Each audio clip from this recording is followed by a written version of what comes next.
right. Welcome. It is Heavy Talk, the podcast episode. What? Deuce. That's what it is. Number 2. We brand new, but we are coming in hard. You heard what I said? We're coming in hard. Hey, man, we want to thank everybody who watched episode 1. We want to thank everybody who has subscribed to our YouTube channel. If you have not subscribed, go to YouTube. That's what it is. The U to the tube and subscribe at What You Cooking Big Daddy. That's what I'm talking about. What You Cooking Big Daddy. Not will you only see the Heavy Talk podcast, but you'll see some of my most famous videos, from cooking to conversation to other things I do in life. You get it all in one place, man. Also, remember our shameful plug. That's right. Big Daddy Shake and Rub. All-purpose seasoning goes on everything. And Big Daddy barbecue flavored cooking sauce. You can find it at www.bigdaddybomb.com. That's right. www.bigdaddybomb.com.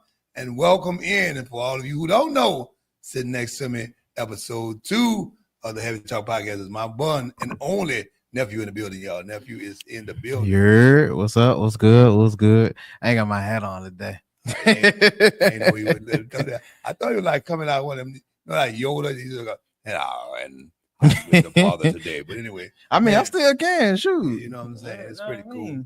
But man, I'm really excited about this week's show. Of course, we know that May is Mental Health Month. But I want to talk about mental health from the perspective of from the leeway of men and men's perspective about mental health month. You know what I'm saying? I'm a man. It's all I've ever been my whole life. I don't know what else to be. So I can't really speak for no other genre, no other gender.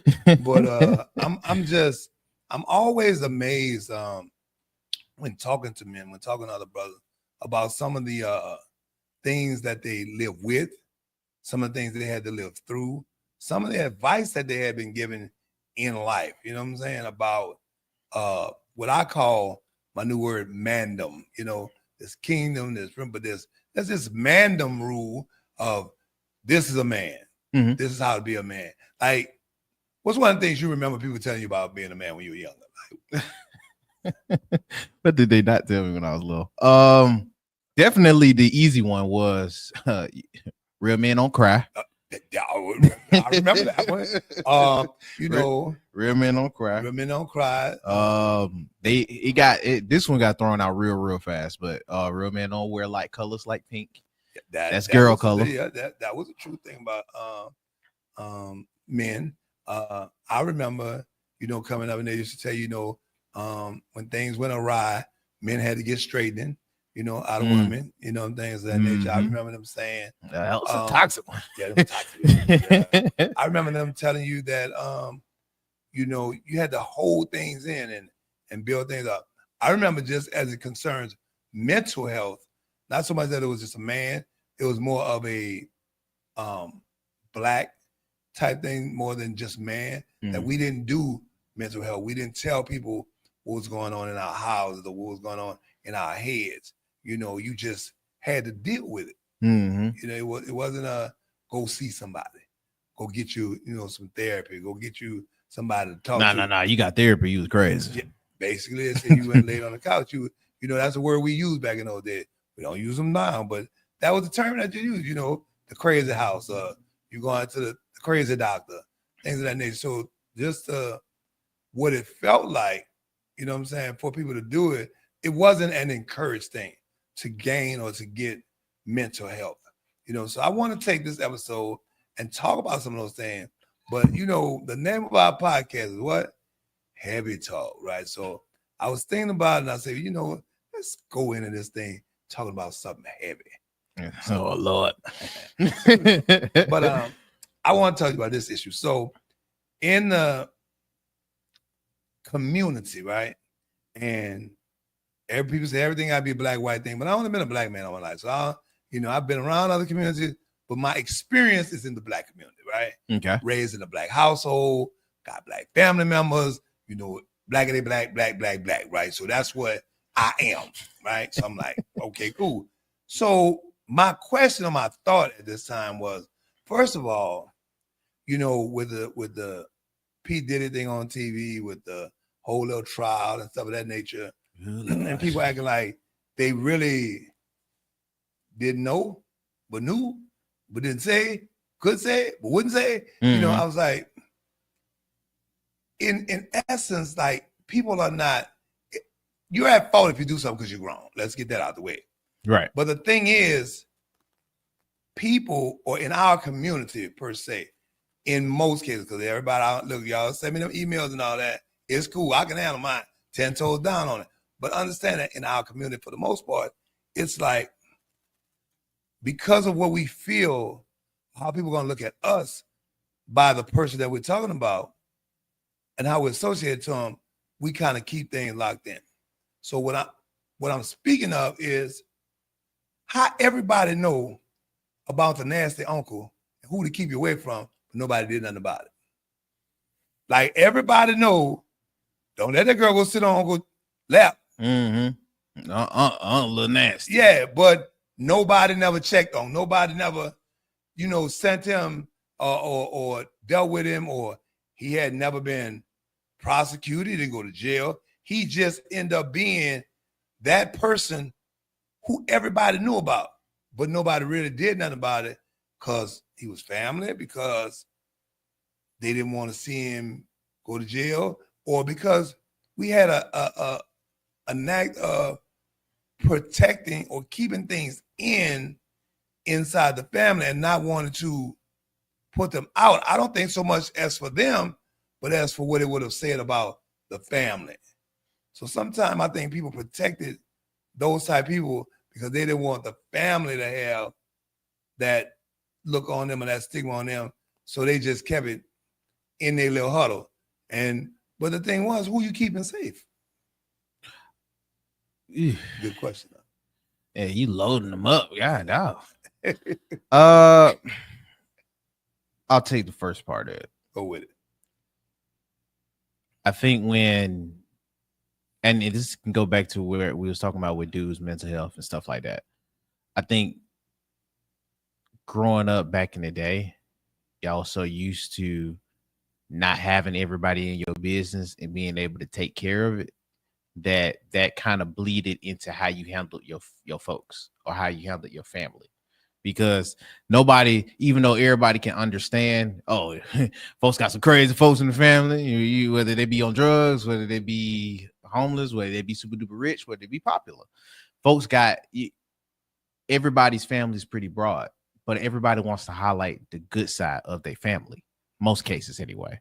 So when you have those little creeps up in the family and things like that, I think we were so used to trying to handle it behind closed doors that a lot of folks wasn't really built for. And when they're not built for it, they tend to put it to the back burner. So fast forward, when you think of that, and now you have more knowledge, you have more education about it, and you've had time to think about it, were you really helping? You know what I'm saying? Because now you have a person who is, for the worst word you may want to talk about, a pedophile, right? Who has, because he doesn't get that reputation. PDO, we gotta be careful with that P word. Yeah, but that's what he is. Yeah. I mean, so because that's the definition of it, touching a younger person or a child. So if that's what he is, and you don't want to call him that because he's in your family, but if that is his behavior, do you think he just kept it inside his own family? I don't think. Who are you protecting? I don't think it's that you didn't want to call him that or you didn't want to call it out.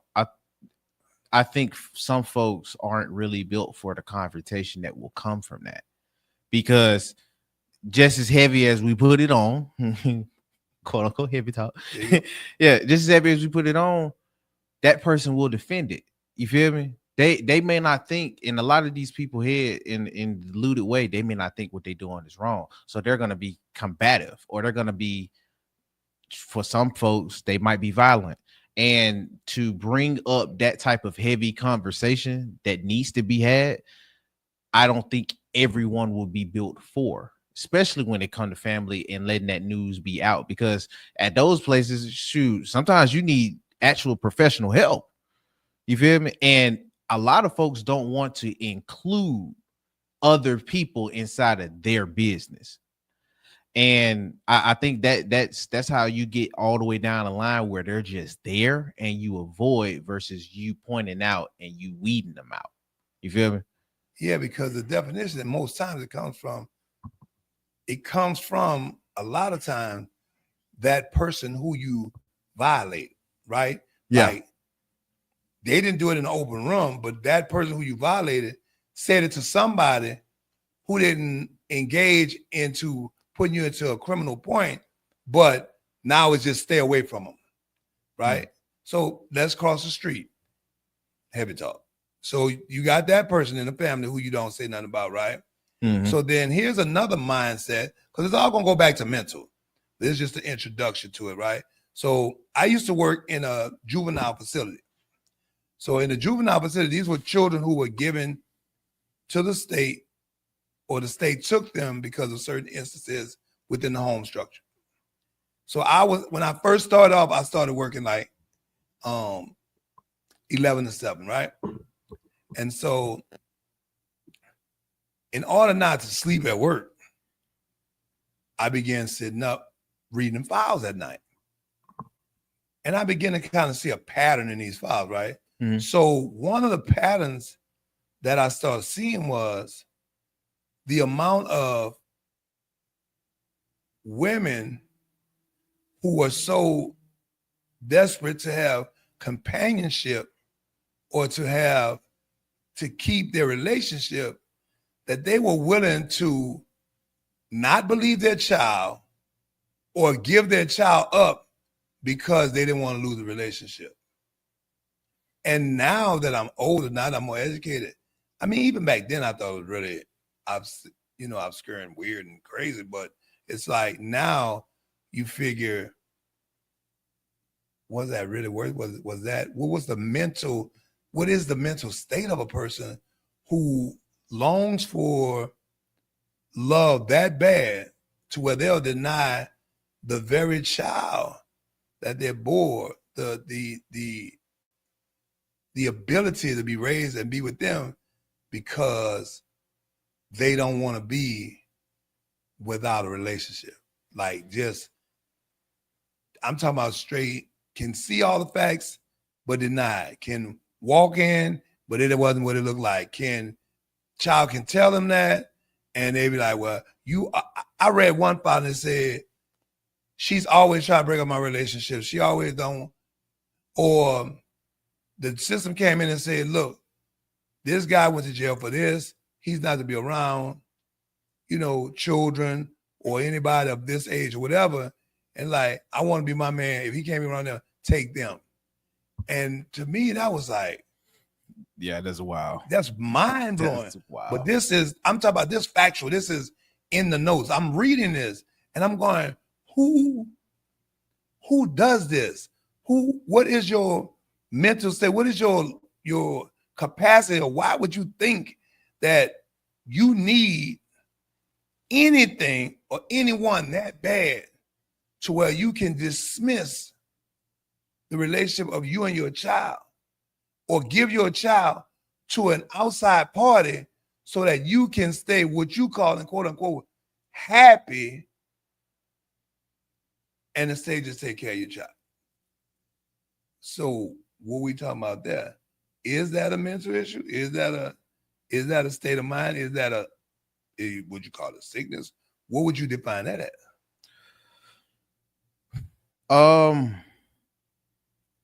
I'll define that as a mental issue. I think sickness would be a little much, because that would try to say or give them a cure, out when you consciously chose. Yeah. And when you're choosing these things or choosing those decisions, I'm me personally, I'm trying to put my frame of mindset in. Why or what way would I even choose to try to just give my kid away? You don't want to live in that dark place. Like, you don't even want to live in that dark place. Yeah. That has to be. It's almost because here's another one, right? So the other one is people who chase after relationships that really don't have any forward moving progress for real. Like folks who go after people who have life, or find somebody who's incarcerated for the rest of their life and say, okay, I want to be with you for the rest of their life while they're locked up. Like, what's the growth from that? Well, folks want to be wanted.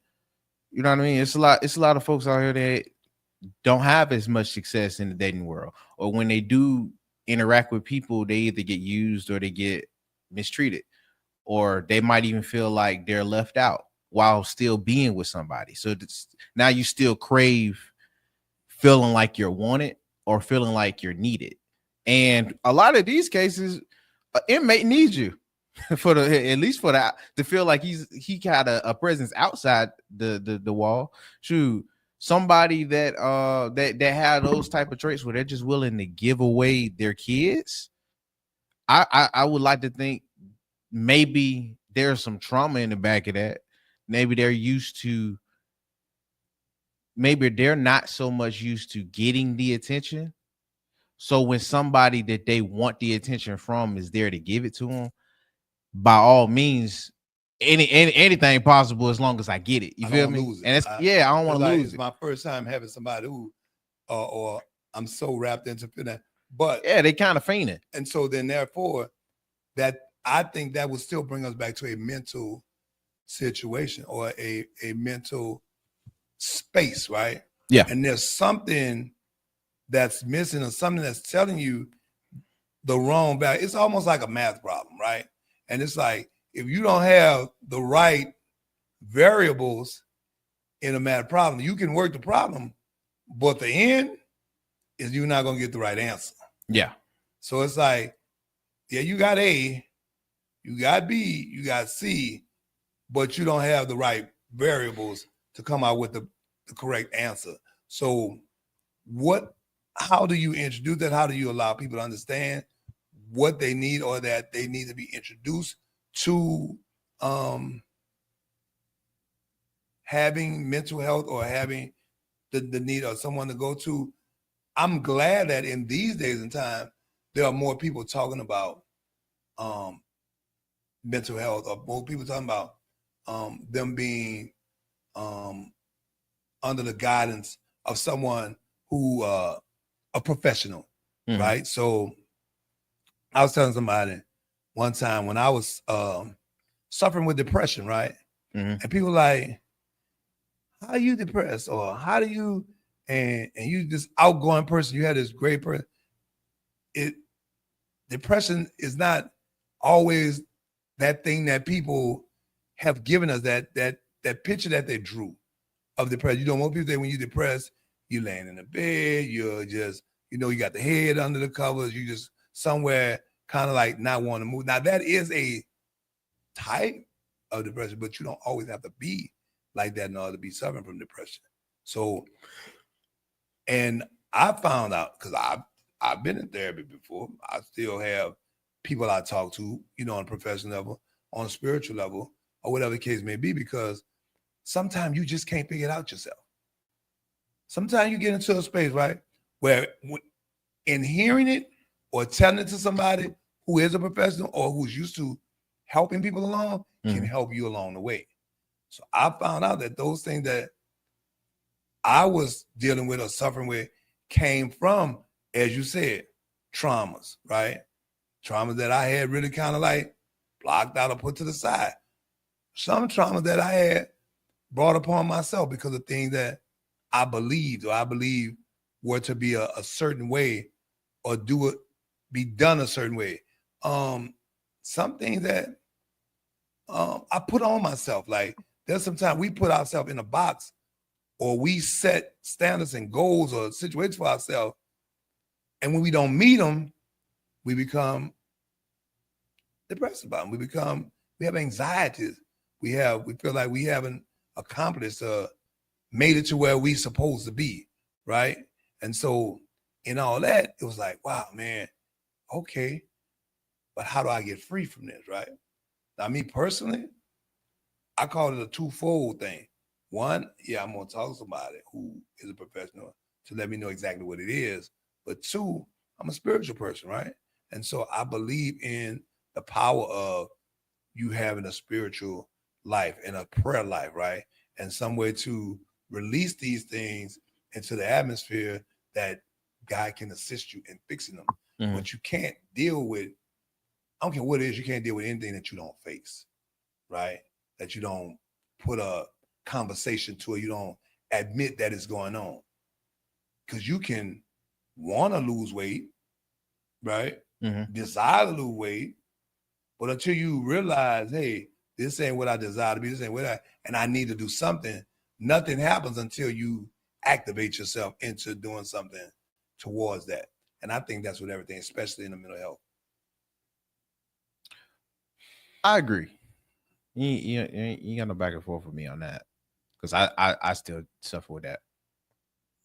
Shoot, I still have moments where I'm like, I want this and that, and I got it down on the guidelines, and I tend to pressure myself to try to get it done, or if it don't get done, I'm instantly trying to think about the rebound as if I lost out. You know what I mean? And that gets stressful. So I definitely understand with that. And as far as like having a prayer life with it and things like that, those are good releases. I also get into different hobbies. Like two of my favorite hobbies to get into, at least to try to get that pressure that I already set on myself. I like to play games, and I like to play music. Heavy, heavy. Like if you come to my spot, at least 6 hours of the day, if I'm there is music playing. There is no time where it's not music playing, or if it's not that I don't, I'll be working there. You feel me? I'll be on my computer or something like that, and I'm still got music on. I need that type of stuff in order to try to escape at least those voices. But I definitely understand if you go through these type of things and that pressure starts to lay on thick, whether that be from what you feel like you're owed, what it feel like other people has put in, because that's another one too.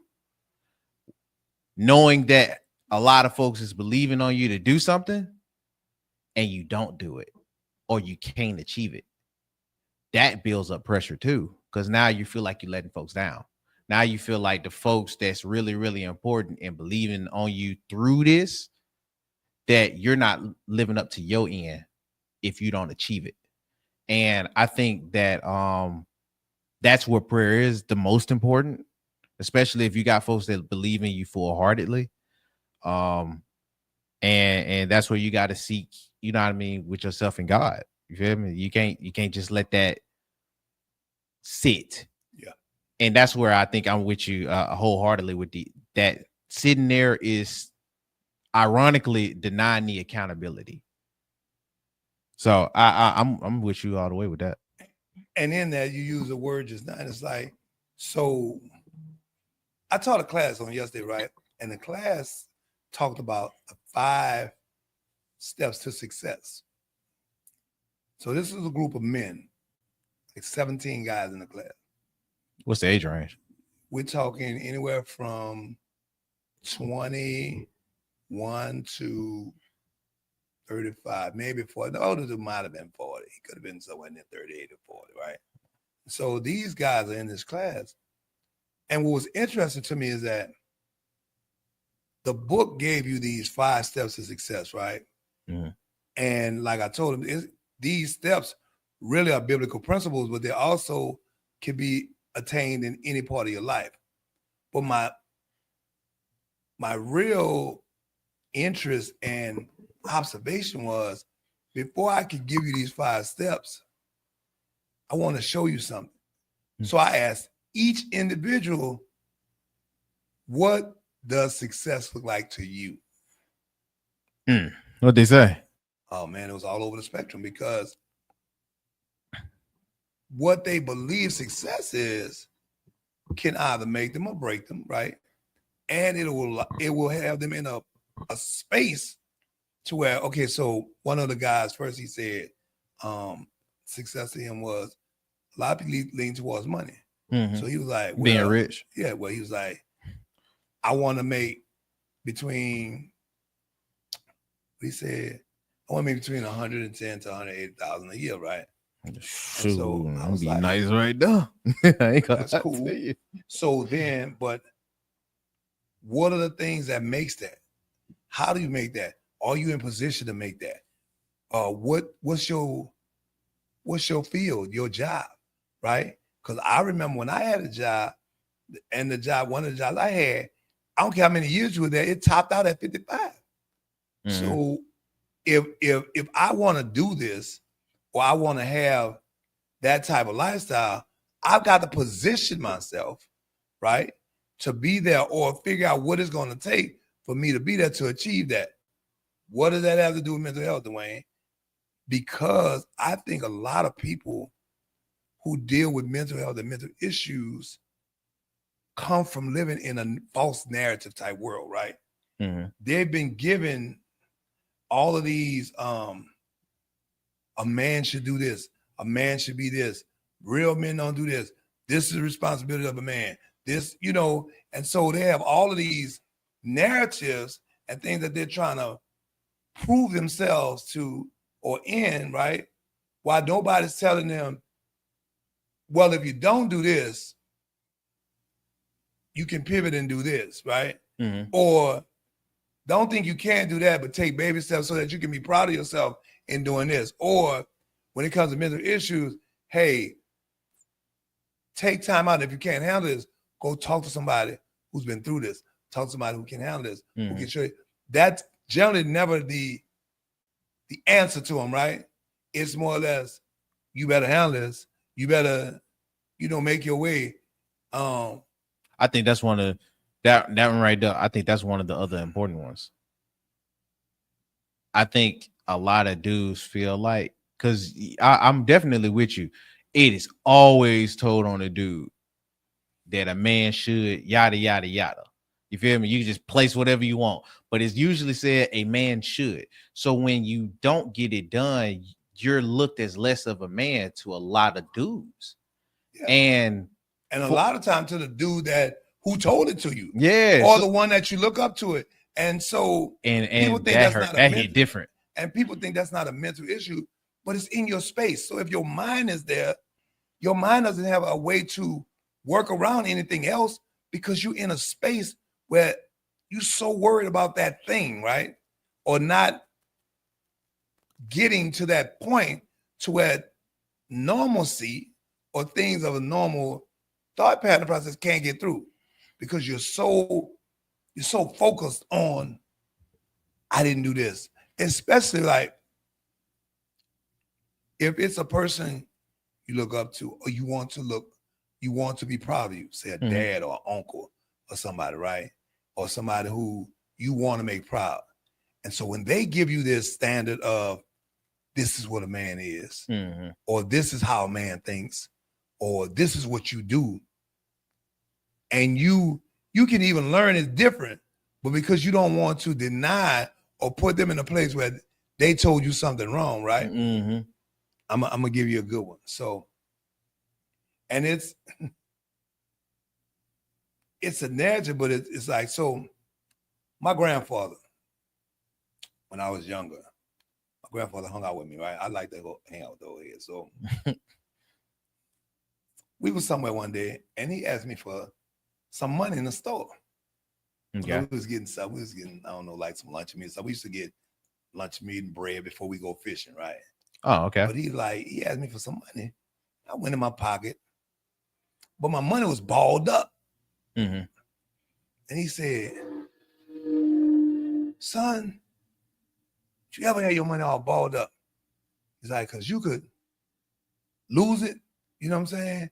You don't know anything about it. And he said, if somebody ever asked you for some money, you're supposed to know exactly how to go in your pocket and get it. He said, so your money should be folded up and in numeric order, right? And it gives now this is what he said. He said, the one of the women asked you for, you need to know exactly what it's doing. Right? He said one of the women asked you for it. But at that time, this is my grandfather, right? So I'm like, okay, grandpa. I'm a young man. I get it, right? Yeah. But now, so even to this day, right?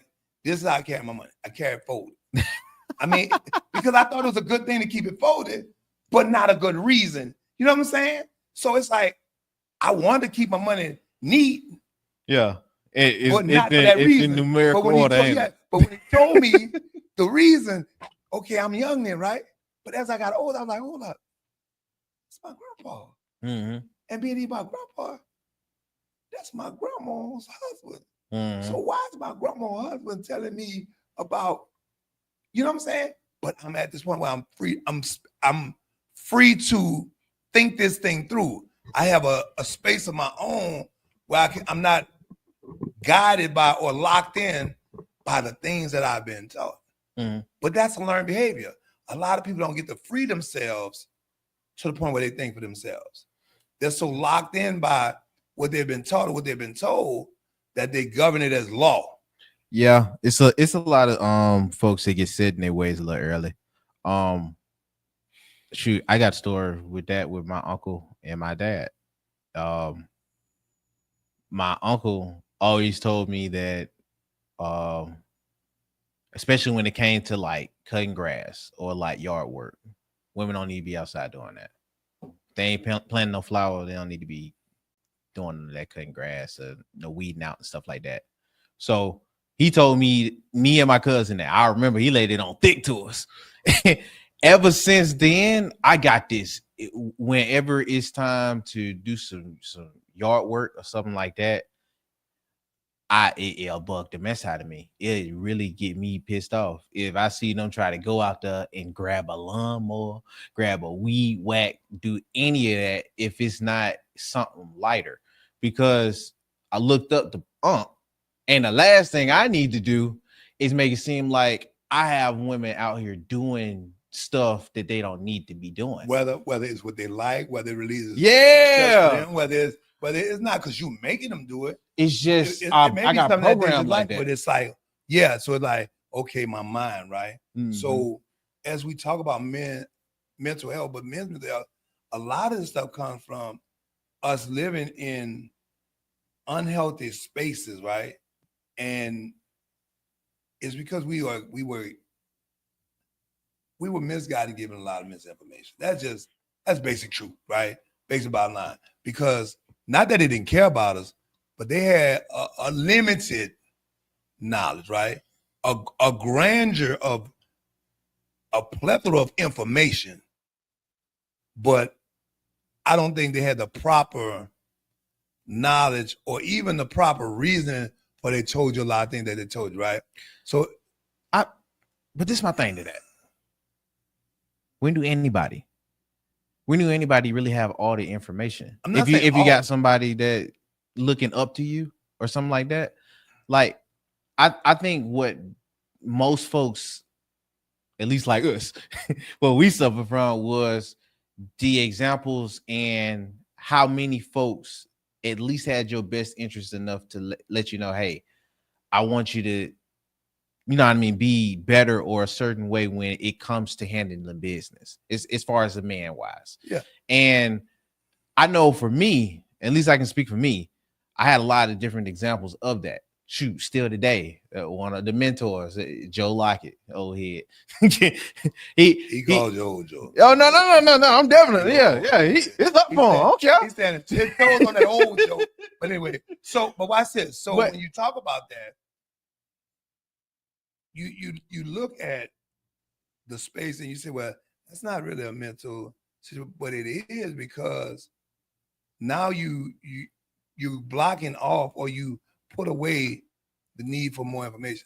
I'll tell you this, and really in these days times, it's about the need of wanting to research or wanting help, right? Yeah. Because the story, okay, so the story that's about the ham bone, right? I don't know, you ever heard the story about the ham bone? No. Nope. So there's 4 generations of ladies in the kitchen, right? Okay. And it's Thanksgiving. So the youngest generation is watching them prepare the Thanksgiving dinner. Right? Okay. So as they prepare the Thanksgiving dinner, putting everything together, and they're taking the ham, and the mama grabs the the ham. She got a little hacksaw. So she saws off the back. I never seen a ham like Fred Wilmer Bonbon. Yeah. So she saws off the backbone of the ham, right? So the little girl, She just caught the Flintstones real quick. She says, Mama, why you sawing off the backbone of the ham like that? Mm-hmm. She said, girl, I don't know. Go ask your grandma. So little girl, she leaves out. She said, Grandma, why do we saw, the backbone off the ham? Is it for, flavor to release the marrow or whatever? Mm-hmm. Grandma said, no, my mom always did. Go ask your great grandma. So she talked to great grandma. Said, great grandma. She said, why we cut the back of the ham on all? She said, well, does it release flavor? What did it do? And how did it? She said, baby, I don't know why the hell they do it, but we did it because we didn't have a pan big enough for the ham to fit in. So you feel what I'm saying? So you got generations who, we got pans for the fitting, right? Just doing things, right? Because they seen somebody do it, or they thought it was a good thing to do, but never asking a question or even open themselves up for the help that might have been needed. This could have got stopped the minute they started making bigger ovens and bigger pans. The minute the oven went from an easy bake to a real oven, you know what I'm saying? So I think when it comes to mental health, when it comes to getting help, because I know that me personally, I know when I'm in a certain zone. I know when I have a need I know what good feels like, and I know what indifferent feels like. I know when I'm not feeling the way I should feel, right? Mm-hmm. And I believe at that time it becomes really crucial for me to make a decision of finding somebody to talk to, praying more, releasing. I can't sit on it. I can't even afford to sit on it because I realize now that I have mental spaces that I don't want to go in and that I don't have a capacity for, right? Everybody doesn't have that. I grant you that. But I think everybody has the ability to know when something's going on with them. But a lot of time, if they haven't been encouraged to, or nobody's told them to go see somebody, or even told them, hey, you can come to me. Because people generally a lot of times even start acting different when they're feeling different, right? Mm-hmm. And people who are close to you, they know it, but they even ignore it sometimes because they don't want to seem like they're in your business sometimes. That's the throw off that they use, right? But I know why I don't do it. I usually, folks give me a lot of information on Expo. So for me to get into somebody's business, I have to really care to get into it. Yeah, I'm the type of dude, if I ain't involved in it or you ain't telling me, then let's burden on me. And I ain't gonna lie, it's a little selfish, but I mean, even I'm not saying dig into it like that, but I'm saying if me and you are in space together, right? Okay. Enough for me to realize something ain't right with you. You're gonna ask a question. Then I should say, hey man, you may not want to talk to me, but you might want to talk to somebody about what's going on in your head. Mm-hmm. Hey man, you're not looking like yourself, do you want to talk to me or you want to talk to somebody? But I think you might need to, right? Mm-hmm. Those are not, get some help. This is not your action. This is not, and people sometimes feel like that's overstepping their boundaries, but I don't think you can overstep your boundaries in that nature for people that you care about or that you want to see better. And my biggest thing is, for me, it's just got to be me being in your space. Mm-hmm. I ain't really even got to have a relationship with you, but if I've had a run-in with you, if I've seen something that's taken off to where it doesn't really cause for the actions that you're having, I'm be like, hey, bro, you good? We okay? Because that's not a normal reaction to that particular thing. Yeah. Like somebody supposed to be having the day already. Yeah, like they stumbling over somebody and something happened. Like, they had to be all that. You know what I'm saying? Like, I don't think that calls for all that, bro. You good? Yeah, and they really just blowing off some stuff. And I guess that's just the counselor, minister person in me. I can kind of walk up to people and jokingly step in there and talk to them to try to help them off those ledges. And I think that's another thing that we, as a people, right? Like I said, I have nothing against any other race, but I've never been another race. So the only thing I have experience in is being a black man.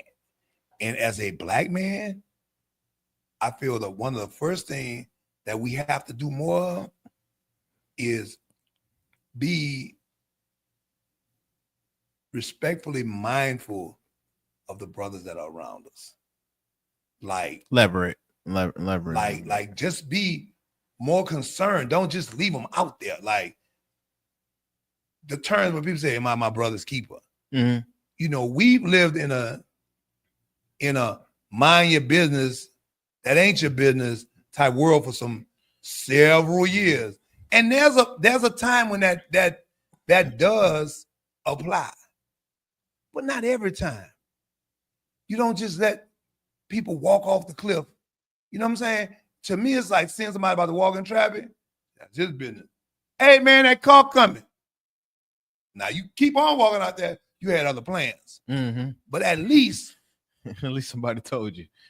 At least I yelled. At least I, whoop, whoop, hey, you know what I'm saying? Mm-hmm. Because our duty becomes to at least engage. Well, these elementals, that could be where that moral standing ground comes for everybody.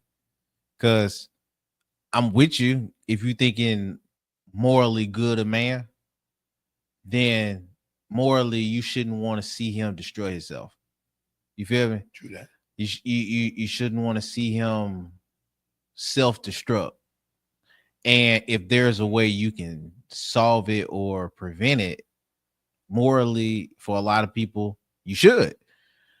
I think today, the morals of folks is such in question and so gray, or shoot, I even say black, that is like how you just said in your example. See them walking down the street, morally, probably 8 out of 10 people is gonna go through and be like, that ain't my business. Knowing that there's a truck coming through. Knowing that if he's walking out one more step, he's right in front of it where there's no saving him. And can go to sleep at night knowing that wasn't my business. And then you got the other 2% that'll be like, I just watched this man self-destruct and nobody else said nothing. You feel me? And I think that's where us today got to really reevaluate some stuff. Cause I honestly, I don't know too much out of any race, but we only speaking for the black folk, especially with us. We hold that mind your business so hard. It's embedded.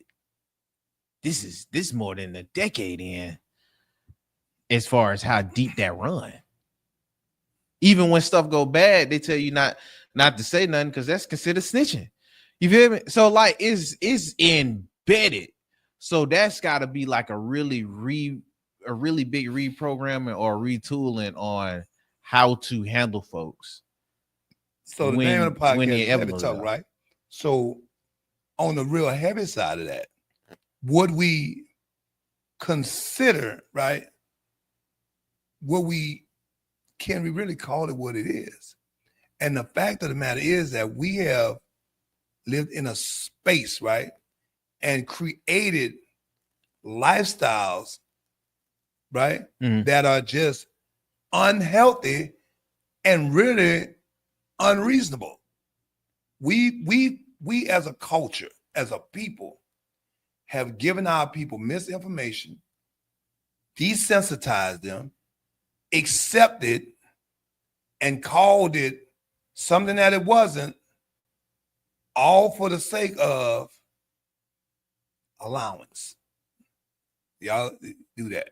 I don't mess with them. I don't. And it's gotten so bad to where now, not just talking about from a mental perspective, but from the cultural perspective, that we're letting our culture and our community explode right in front of us without saying anything, just being just letting it do what it do as we so it is what it is. It is what it we create all kind of slogans and acronyms and t-shirts and sayings for things that go on. It's like, at what point do you face the reality of stepping in, helping people, telling, you know what I'm saying?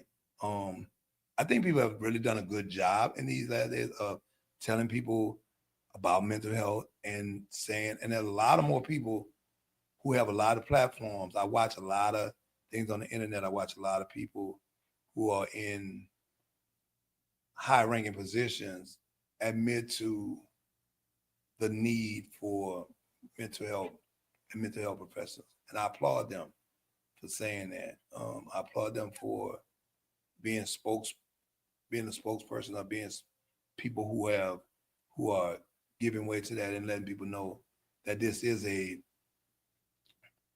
needed thing within our community, right? Mm-hmm. And that it doesn't mean that you're not reachable, or that you're crazy, or that you're, you know what I'm saying? It just means that you're at a point where you realize that you're incapable of doing it by yourself. You know, there's certain things that I do in the gym I can do on my own. But there are certain things in the gym that I have to talk to the professional guy about, because he knows, he may have more information about what muscles that works, what, you know what I'm saying, mm-hmm. what this exercise does, and how this will, how to really work you certain things, or how I can accomplish that. Because right now I'm working on my range of motion, right, on my left side. So I know I need it, but I have to go to the physical therapist to tell me what's the best exercise that'll give me the least amount of pain and stress, but give me the most endurance or reach on it. And I think that we have to get to a point where first of all, we're able to realize, hey, I don't know. I can't tell you what that is, right? But hey, I can recommend you to a professional. I can, I have several people that I've recommended to therapists, right? Or to people that I'm like, I can talk to you, I can pray for you, but that thing you're going through, you need to go see such and such, right? Mm-hmm. I had a wonderful therapist today, and I thank him for all the information he gave me, because he helped release me from I was in a room in the dark and didn't even know it was dark. I had convinced myself it was light. And it was like, nah, man, you think that's light, but that ain't light. You just think you, right? Mm-hmm. And so when he shared with me where I was and the things that I need to do to practice to make sure that I was in a healthy place, not a facade, not a fake place, right? Not a place where you put in the wool of other people's eyes because you don't want nobody to know, mm-hmm. right? But a real, genuine, safe space that you get to tell these things. And my biggest part, a lot of mine came from trying to protect other people, right? Mm-hmm. So I'm keeping other things in other people's in to protect them, but it's yet tearing me down and doing things inside me. So that's my truth. That's where I was. And a lot of people, when I shared it, because when I first got relief from it, I remember coming on Facebook and was like, hey man, people suffer with depression. And this is where I ain't get into the depths of it. Like, I've been suffering with depression. I just want y'all to know, blah, blah, blah. And I mean, people was in my DMs and people telling me, you just want attention. And I'm like, from depression? I get attention a whole lot of other ways than to put myself in a position where I know most people gonna look down on me. I want that type of attention. For the ones that need attention a lot, that's a crop out there on social media too.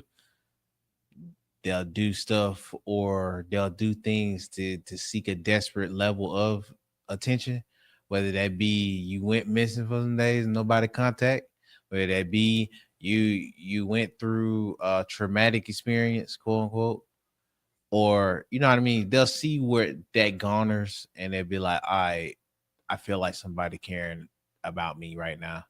You know what I mean? I I'm with you though. I haven't seen nobody that suffer with depression that asks for that. But nowadays, and that's where we go back to the moral thing. Nowadays, you can't call it. Yeah, and I will say this. Let's say this, so people don't think we just tripping. It is some complexity to it. It's a lot. It's not just a. You can't just throw a blanket over it. There's levels to this thing, right? Mm-hmm. There's level to it. Yeah, you need to go. But there's levels to it, and there are things that go on. But we're talking about just understanding and getting the word out there. This episode, right, is to get the word out there. So somebody who may be listening, that first of all, you don't have to go through it by yourself. There is help out there, right? And if you feel a need or have a yearning to reach out, do it. In spite of the negativity or what the world may call it or what people may say about it. Because what I found is that we live in I wrote this down earlier, and it said that men live in an emotional and spiritually suppressed world. Like, we've been told for years that we have to and we don't have a right to get emotions or have emotional breakdowns of feeling because of whatever the case may be. You'll be looked at strangely, or you'll be called a name, or you'll be put in a certain classification and category, right? And when it comes to spiritual suppression, so I've been involved in church now on a consistent basis, right? Since I was 26. So it's almost 30 years now, right? And I realized people always say, well, a lot of men say they don't go to church or they don't function in the church because of the emotion that's required of it, right? Or because they don't want to look soft or look, you know what I'm saying? Mm-hmm. Like they're not so much of a man, right? And to me, that's a suppression. You don't have to lose anything to gain everything. And I realized that early. It's like when I gained my spiritual, you know what I'm saying, awareness, when I realized I had a need for God to do some things in my life, it didn't take away from who I was. So it don't make you feel no way to be vulnerable. Yeah, but that's a learned behavior too. Vulnerability is a learned behavior because you have to get to that point. But my children laugh at me all the time. When I first, realized that it was okay for me to be vulnerable, the first thing that you got to do is be able to set aside people and what they think, right? The second thing you got to be able to do is I tell people, laugh with others, laugh with people, because you got to be at a point where you really okay with who you are, right? So I had this thing sometimes where I just like, when I was in church, earlier in church, where I was just releasing certain things, I would like lay on the floor and boo-hoo, right? Just boo-hoo, just lay on the floor. With my children, when I get up, they be like, yeah, it was funny, huh? But guess what? I feel 100 times better right now than I did before I lay down there. You know what I'm saying? Things that nature. So it's like, but more people like, they don't want to be that one because they feel like they have to give up something, or they're giving way to something to be that vulnerable, to be that open. But I personally believe that communication, openness, things like that sets the standard for release, and it gives you actual strength. It's like when you let something go, right? You gain something, and that thing you gain actually gives you more strength than it does taking something away from you. You get that? I do. And I ain't gonna lie. It's something I still struggle with. But yeah, but the thing is, it's good for you to be able to admit that, because if you know you're struggling with it, when it comes about, it's like, okay, I'm gonna need some help with this, or I'm gonna drag this thing, a little harder, because I know this is a struggle for me. I know it is, and I will be the first to admit that your struggles, your situations ain't for everybody. You feel what I'm saying? It ain't because everybody can't handle the information of your struggles, especially if they're struggling themselves. Mm-hmm. So I will say that.